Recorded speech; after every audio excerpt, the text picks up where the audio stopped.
అన్నయ్య ఏంటి ఇలా చేశాడు? అలేఖ్య వదిన్ని తీసుకొస్తానని చెప్పెళ్ళి ఇప్పుడు తను అసలు ఈ ఇంటికి రావద్దని చెప్పడం ఏంటి? అది ఎంతవరకు కరెక్ట్? ఛ, తనని తీసుకొస్తే సమస్య సద్దుమణుగుతుంది అనుకున్నాం, కానీ ఇప్పుడు ఇంకా పెద్దదయ్యేలా ఉంది.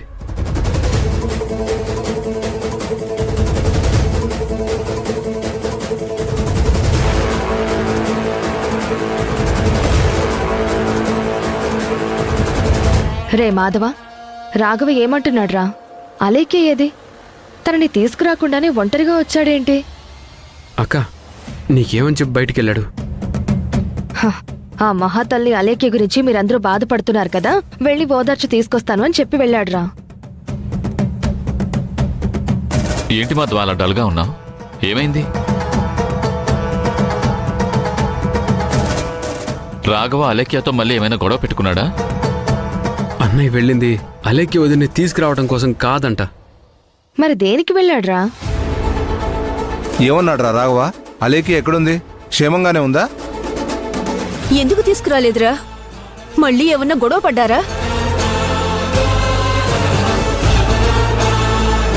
భూమి, నువ్వెందుకు ఇక్కడికి వచ్చావు? నిన్ను రూమ్లో రెస్ట్ తీసుకోమని చెప్పాను కదా. ఏం పర్వాలేదు మాధవ్. అన్నయ్య వదిన ఎక్కడని అడిగితే అన్నయ్య చెప్పిన సమాధానం ఏంటో తెలుసా? నేను తనని తీసుకురావడం కోసం వెళ్ళలేదు, ఇంకెప్పుడు కూడా ఈ గడప తొక్కద్దు, ఈ ఇంటికి రావద్దని చెప్పడానికి వెళ్ళాడంట.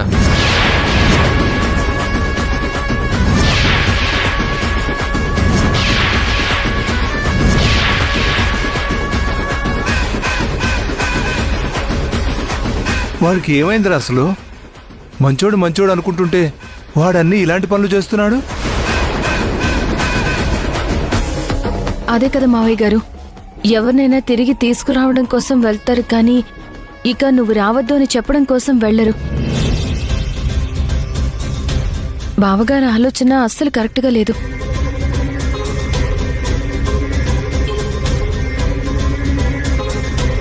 ఏంటి మాధవ ఇలా జరుగుతుంది? ఒక పక్క అత్తయ్య మావయ్య విపరీతంగా టెన్షన్ పడుతున్నారు.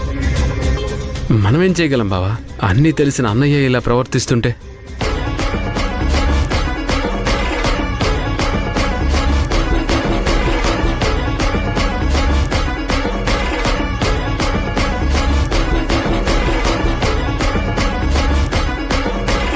రాఘవ, అలేఖ్యని తీసుకురావడం కోసం వెళ్ళావు కదా, మరి తనెక్కడా? అక్క, ఆ విషయం మాధవ్కి ఆల్రెడీ చెప్పాను. పేరున ప్రతి ఒక్కరికి చెప్పాలంటే కుదరదు.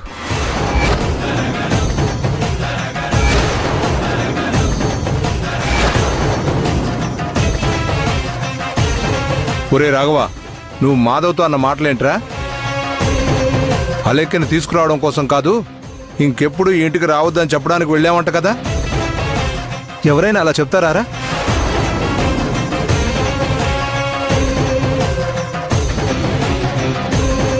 ఇప్పటి వరకు నువ్వు మంచోడివి అనుకున్నా, కానీ నీ మంచితనం ఏంటో ఇప్పుడిప్పుడే అర్థమవుతుంది. ఎందుకురా ఇలా చేస్తున్నావు? నానా, నేనేం చేస్తున్నానో అన్నీ నాకు తెలుసు. నా పని నన్ను చేసుకునివ్వండి.